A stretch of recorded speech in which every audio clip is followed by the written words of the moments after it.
Hello everyone, मैं विनोद तोमर। स्वागत है आप सबका फिर से जेई प्लस में, है ना। हम लोग कर रहे हैं एलिप्स, उसी को आगे बढ़ाएंगे आज, है ना। अच्छा, अभी तक हम लोगों ने सीखा क्या क्या? स्टैंडर्ड इक्वेशन लिखना सीख लिया, कुछ उस पे थोड़े बहुत, है ना, इलस्ट्रेशन किए थे हमने। तो जो स्टैंडर्ड इक्वेशन ऑफ एलिप्स लिखा था हम लोगों ने, अगर याद है तो ये था x square by a square plus y square by b square equals to 1, है ना। अब इसमें दो पॉसिबिलिटीज कंसिडर किया था हम लोगों ने, एक बार जब ए बी से बड़ा हो और एक बार जब ए बी से छोटा हो, है ना। अच्छा, हमने कहा जब ए बी से बड़ा होगा तो उसका मेजर एक्सेस एक्स एक्सेस पे, और अगर ए बी से छोटा है तो मेजर एक्सेस वाई एक्सेस पे हो जाएगा। अच्छा, इसी में अगर हम लोग क्या करते हैं, जो सेंटर था इसका 0,0 रखा था हम लोगों ने, 0,0। तो अगर सेंटर को किसी और पॉइंट पे शिफ्ट कर देते हैं, मतलब सेंटर को केवल शिफ्ट कर रहे हैं, लेकिन जो एक्सीज हैं उनको हम कोऑर्डिनेट एक्सीज के पैरेलल, मतलब ये है सेंटर जो है, सेंटर इज शिफ्टेड टू, है ना, से alpha beta and axes are parallel to coordinate axes। Coordinate axes हैं वो कोऑर्डिनेट एक्सीज के पैरेलल, है ना। मतलब कुछ पहला वाला अपने पास जिसमें ए बी से बड़ा था, तो वहां पर जो मेजर एक्सिस था वो एक्स एक्सिस था। तो अगर मैं मेजर एक्सिस को एक्स एक्सिस के पैरेलल रखता हूं, मतलब ये मेजर एक्सिस है, ये मेजर एक्सिस है, और मान लो ये माइनर एक्सिस है ना, ये वाई एक्सिस के पैरेलल, ये क्या है, वाई एक्सिस के पैरेलल। सेंटर हमने मान लो शिफ्ट कर दिया अल्फा बीटा पे, तो कुछ एलिप्स मान लो ऐसा दिखाई देगा हमें, है ना। ठीक, ये सेंटर है हमारा अल्फा कमा बीटा।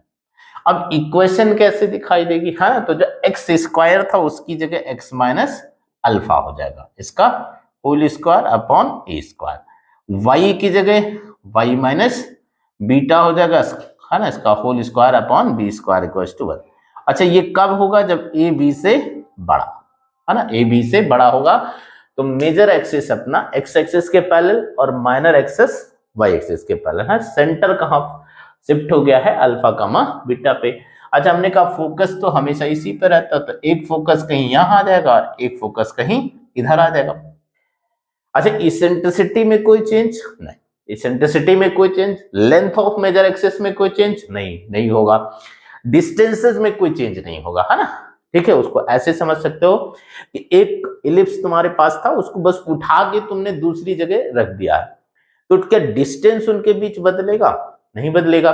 ठीक है, क्या बदलेगा? कोऑर्डिनेट, है ना, क्या बदल जाएगा? कोऑर्डिनेट, या जो इक्वेशंस वगैरह है उनमें चेंज आ जाएगा, है ना। तो कैसे चेंज आ जाएगा, इस बात को समझा जाए, मेजर यही है। तो पहले सेंटर था अपने पास 0,0, अभी सेंटर हो गया है 0 प्लस अल्फा और 0 प्लस बीटा, मतलब अल्फा बीटा।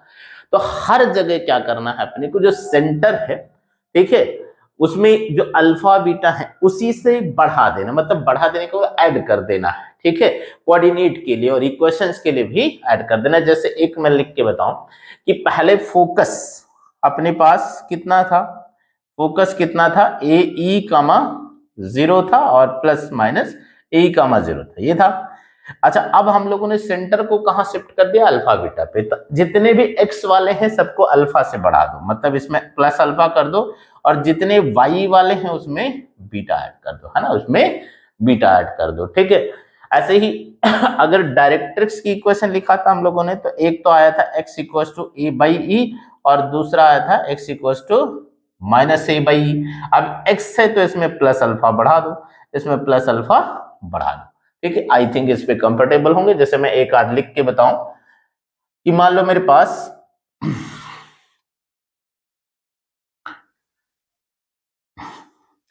ये कुछ एलिप्स है, एक्स माइनस 2 का होल स्क्वायर अपॉन 3 क्या थोड़ा अच्छा ले लेते हैं, 9 प्लस वाई माइनस, ठीक है, y प्लस 4 का whole square upon 4 equals to 1, है ना। मान लो मैं कहूं कि इसका फोकस बताओ, इसका फोकस बताओ, इक्वेशन ऑफ डायरेक्ट्रिक्स बताओ, या लेंथ ऑफ लेटेस्ट रेक्टम बताओ। तुमने कहा लेंथ में तो कोई चेंज आएगा ही नहीं।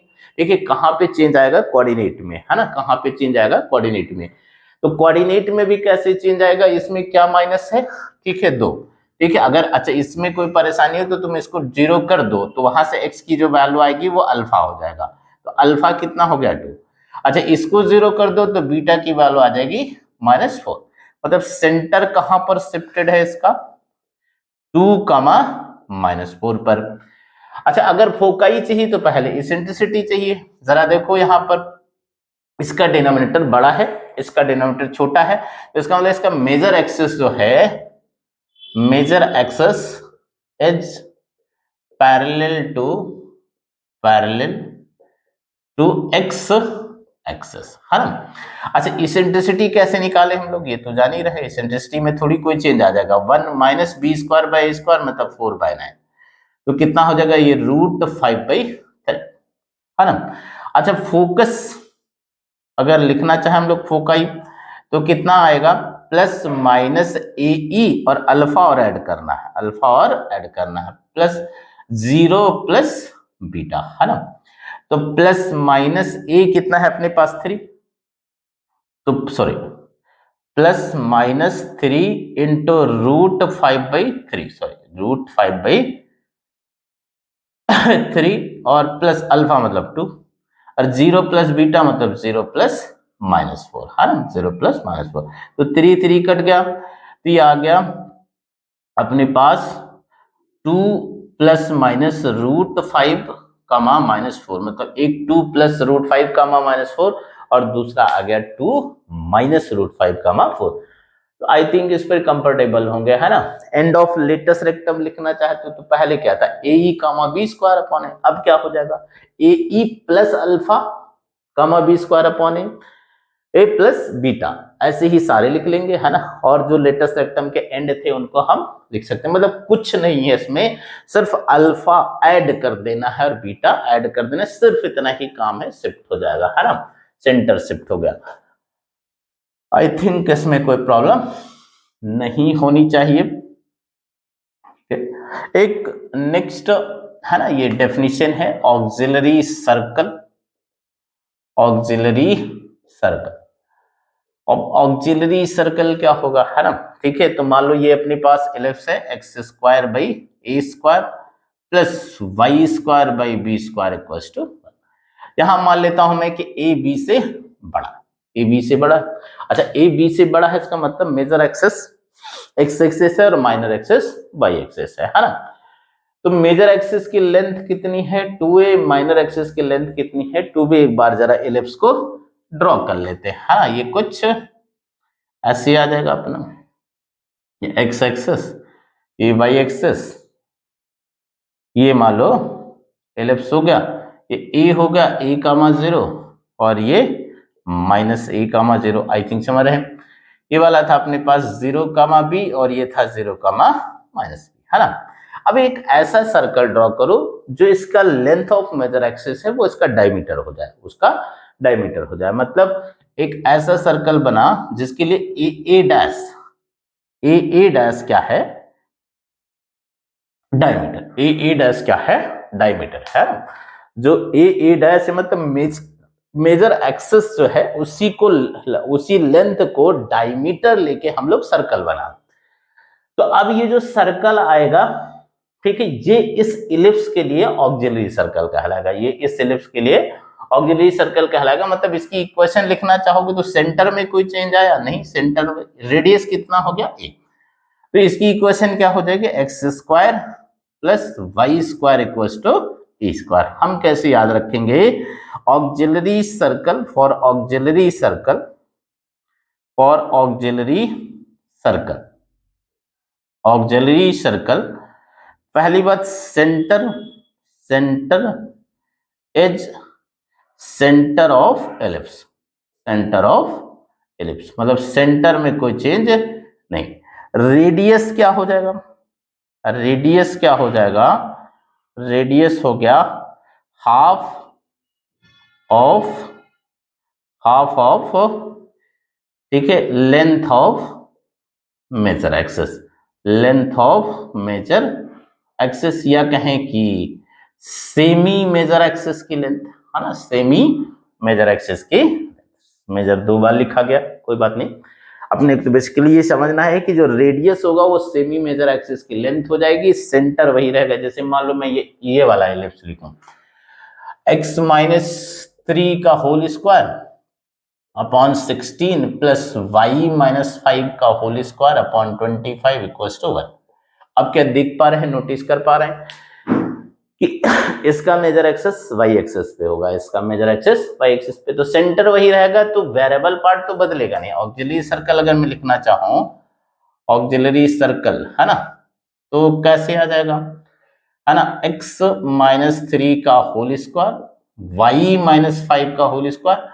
अच्छा ए स्क्वायर नहीं आएगा अब की बार, है ना, क्योंकि अब की बार मेजर एक्सिस वाई एक्सिस पे चला गया, तो बी स्क्वायर आ जाएगा। कितना आ जाएगा, पी स्क्वायर आ जाएगा। आई थिंक इसमें कोई प्रॉब्लम नहीं होनी चाहिए, है ना। तो फिर से एक बार समझ लेते हैं कि ऑक्सिलरी सर्कल अगर लिखना चाहते हो तो सेंटर वही रख दो, लेंथ रेडियस इसकी जो सेमी मेजर एक्सिस है उसकी लेंथ आ जाएगा, है ना, उसकी लेंथ आ जाएगा, ठीक। तो आई थिंक इसमें कोई प्रॉब्लम नहीं होगी, ये लिख लेंगे बहुत इजीली। अच्छा यहां पर अगर एक और बात नोटिस करें हम लोग, है ना, इसेंट्रिक एंगल, ये काफी इंपॉर्टेंट है। Eccentric angle, eccentric angle and parametric coordinate, है ना, मतलब इसेंट्रिक एंगल क्या होगा, और फिर इलिप्स पे अगर हम लोग पैरामीट्रिक कोऑर्डिनेट लें तो वो क्या हो जाएगा, है ना। तो आओ जरा समझने की कोशिश करें। वैसे तो बहुत आसान है, x square by a square है plus y square by b square equals to 1 है, ठीक। अगर मैं इस पे ऐसा पॉइंट चाहता हूं जो इसको सेटिस्फाई करे, तो दिख रहा है मैं x की जगह a cos थीटा रख सकता हूं और y की जगह b sin थीटा रख सकता हूं, है ना, ठीक है। थीटा को 0 से 2 पाई रख देंगे तो पूरा कवर हो जाएगा। लेकिन ये आया कैसे, हम लोग ये बेसिकली जानना चाह रहे हैं ना कि आया कैसे। एक दो और लिख लेते हैं फिर लिखेंगे। अच्छा यहां पे जैसे ये है x square by 9 plus y square by 16 equals to 1, यहां इस बात का फर्क नहीं पड़ेगा कि ए बी से बड़ा है या बी ए से बड़ा है, कोई फर्क थोड़ी पड़ेगा। ये कॉस थीटा ही आएगा यहाँ पर, यहाँ साइन थीटा। मतलब इस पर अगर पॉइंट लिखते हो तो कैसे आएगा, x equals to 3 cos theta और y equals to 4 sine theta. अच्छा मान लो सेंटर शिफ्ट कर देते हैं हम लोग इस तरह, x माइनस अल्फा का whole square upon a square plus y minus beta का whole square upon b square, कुछ नहीं, ठीक है। तुम फिर से वही काम कर दो, ठीक है, x वाले में अल्फा बढ़ा दो और y वाले में बीटा बढ़ा दो, तो कितना हो जाएगा, x equals to alpha plus a cos theta और y equals to beta plus b sine theta, है ना। तो इस तरह से हम पैरामीट्रिक कोऑर्डिनेट फिलहाल लिख सकते हैं। अब आया कैसे, ये मेरा मेन मुद्दा है यहाँ पर, है ना, ठीक है। आओ जरा समझते हैं। तो मान लो हमारे पास ये एलिप्स है, x square by a square plus y square by b square equals to 1। हमने कहा ए बी से बड़ा है या बी ए से बड़ा है, इस बात का फर्क पड़ेगा नहीं, तो हमने तो ए बी से बड़ा मान लिया, ठीक है। तो मान लो ये मेरे पास एक्स एक्सिस और वाई एक्सिस हैं, ये एलिप्स हो गया अपना, ठीक है, ये एलिप्स हो गया, और ये ऑक्सिलरी सर्कल, ये ऑक्सिलरी सर्कल हो गया, है ना, ऑक्सिलरी सर्कल, ठीक। तो मान लो मैं यहां पर कोई पॉइंट लेता हूं P सर्कल पर, और सर्कल तो किस सेंटर का है या इलिप्स का सेंटर है, इसको इससे ज्वाइन कर देता हूं, इसको इससे ज्वाइन कर देता हूं, ठीक है। तो ये जो CP है ये रेडियस हो जाएगा इसका। अच्छा ये एक्स एक्सिस के साथ मान लो थीटा एंगल बनाता है, तो पहली बात इसी थीटा को हम इसेंट्रिक एंगल कहते हैं। Theta is called eccentric eccentric angle है ना, थीटा जो है this is called eccentric angle. अच्छा अब क्या करो, P से जरा परपेंडिकुलर बना दो मेजर एक्सिस पे, है ना, ये मान लो M है, तो ये पॉइंट Q में मिला किसको, एलिप्स को। तो जहां पर पॉइंट ये जो परपेंडिकुलर है ये, है ना, एलिप्स को मिला, ठीक है, ये जो नो पॉइंट है अब जो P और Q, P and Q are called corresponding points. I think समझ रहे हैं। फिर से एक बार, इस सर्कल पे पॉइंट लिया, वहां से मेजर एक्सिस पे परपेंडिकुलर बनाया, ठीक है। अब जहां ये वाला परपेंडिकुलर एलिप्स को मिला, तो P और Q ये एक दूसरे के लिए करस्पॉन्डिंग पॉइंट कहलाते हैं, ये एक दूसरे के करस्पॉन्डिंग पॉइंट कहलाते हैं।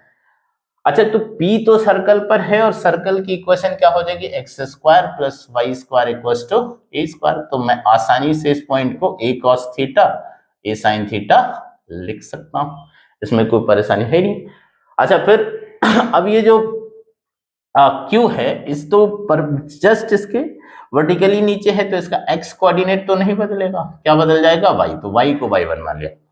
अब पॉइंट Q जो है वो इलिप्स पर है, पॉइंट Q इलिप्स पर है, तो ये इलिप्स की इक्वेशन को सेटिस्फाई करना चाहिए। तो x square by a square plus y square by b square equals to 1 यहां रख दो, a square cos square theta upon a square plus y1 square upon b square equals to, तो a square से ए square cut गया, इसको उधर ले आया, तो y1 square equals to b square sine square theta हो जाएगा। तो y1 कितना हो जाएगा, plus minus b sine theta.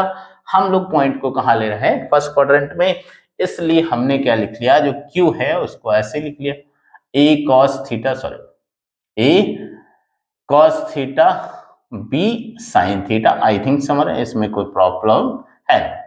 अच्छा थीटा यहां से यहां तक घुमा दें हम लोग, पूरा थीटा को कहां से कहां रख ले, 0 से 2 पाई, पूरा सर्कल कवर हो गया, इसमें मतलब पूरा एलिप्स कवर हो गया। वैसे कोई भी 2 पाई का लेंथ ले सकते हो, माइनस पाई से पाई भी ले सकते हो, 0 से 2 पाई भी ले सकते हो, 2 पाई से 4 पाई भी ले सकते हो, हमने 0 से 2 पाई रख लिया, है ना, ठीक है। आई थिंक यहां तक कंफर्टेबल है। एक और बात, है ना, तो ये कैसे आया था वो लिख लिया हम लोगों ने। अगर यहां थोड़ा सा नोटिस करो, है ना, तो ये जो PQ डिस्टेंस है, PQ डिस्टेंस, इसको क्या मैं ऐसे लिख सकता हूं, P से M और माइनस Q से M। अब P से M कितना है अपना A साइन थीटा, और Q से M कितना आया, B साइन थीटा आ गया। तो मैं साइन थीटा कॉमन ले लूं, तो A minus b sine theta. अब जरा PQ अपॉन QM लिख दिया मैंने, तो PQ अपॉन QM का मतलब QM का मतलब B साइन, PQ तो ये आ गया A minus b sine theta upon QM कितना हो गया, B साइन थीटा। ये आ गया A माइनस बी अपॉन हर। अच्छा ये तो कांस्टेंट है, ठीक है, PQ रेशियो QM जो है ये A minus b ratio B हो गया, तो ये तो कांस्टेंट है, ठीक है। अच्छा इसका क्या कंक्लूजन निकाल सकते हैं हम लोग, ठीक है, कि मतलब मैं कोई भी पॉइंट यहां से लूं और उस पर परपेंडिकुलर ड्रॉ करूं, तो जो ये वाली डिस्टेंस है और ये वाली जो डिस्टेंस है उसका रेशियो हमेशा A minus b ratio B आ जाएगा। A माइनस बी रेशियो मतलब कहीं भी पॉइंट ले लो सर्कल पर और फिर परपेंडिकुलर बना दो मेजर एक्सिस पे, और तो ये होल्ड कर जाएगा, है ना। अच्छा इसका मतलब ये है कि मैं ऐसे कह सकता हूं कि जो Q पॉइंट है वो, ठीक है, जो ये परपेंडिकुलर से इनको इस रेशियो में डिवाइड कर रहा है, A minus b ratio B में डिवाइड कर रहा है। इसका मतलब हम इलिप्स को ऐसे भी डिफाइन कर सकते हैं कि मान लो हम लोग, है ना, एक सर्कल लेते हैं, ये सर्कल लिया और ये इसका कोई डायमीटर, ये इसका कोई डायमीटर है। अब यहां से परपेंडिकुलर बनाते रहे, ठीक, ऐसे परपेंडिकुलर बनाते रहे, यहां से परपेंडिकुलर बनाते रहे, चाहे ए से परपेंडिकुलर यही पे आ जाएगा, बी से बी पर आ जाएगा, और फिर ऐसे पॉइंट ढूंढे जो इसको एक फिक्स रेशियो में डिवाइड कर रहा है, तो ऐसे जो पॉइंट्स हैं, ठीक है, उनका जो लोकस है वो क्या हो जाएगा, ठीक है, इलिप्स हो जाएगा, जिसके लिए ये जो सर्कल है वो ऑक्सिलरी सर्कल हो जाएगा, है ना। फिर से एक बार समझ लेते हैं कि एक सर्कल लिया, सर्कल का कोई डायमीटर लिया, फिर सर्कल की सरकमफेरेंस से फिर हम लोग परपेंडिकुलर बनाते रहे और इन परपेंडिकुलर्स को एक फिक्स रेशियो में डिवाइड करने वाला कोई पॉइंट मिला, ठीक है, जो सारे परपेंडिकुलर्स हैं उनको फिक्स रेशियो में डिवाइड कर रहा है, तो फिर वो जो पॉइंट है उसका जो लोकस होगा वो क्या हो जाएगा, इलिप्स हो जाएगा, जिसके लिए ये जो सर्कल है वो ऑक्सिलरी सर्कल की तरह एक्ट करेगा, है ना। ठीक है, तो आज यहीं तक, बाकी नेक्स्ट क्लास में। Thank you.